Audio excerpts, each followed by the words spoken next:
विदर्भाच्या मातीतनं आलेला गोळा भात, चिंच गुळाच्या चिंचोणी सोबत आंबट स्पर्श करत मसाल्यांचा झणझणीत ठसा देत आणि त्यात मिसळलेला तांदूळ म्हणजे गोळा भात। या गोळा भातामध्ये जे गोळे बेसनाचे बनवत त्याच्यात मसाले टाकत ते त्या भातासोबत शिजतात आणि मग पानात येऊन पडतात। प्रत्येक घासात आहे विदर्भाच्या रांगड्या मातीचा स्वाद।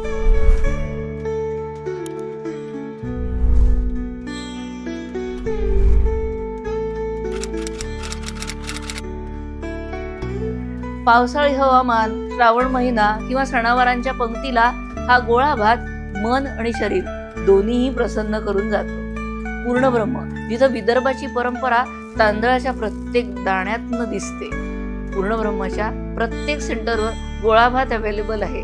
तुमच्या ताटांमध्ये तो वाढण्यासाठी आम्हीही तत्पर आहोत। नक्की ट्राय करा।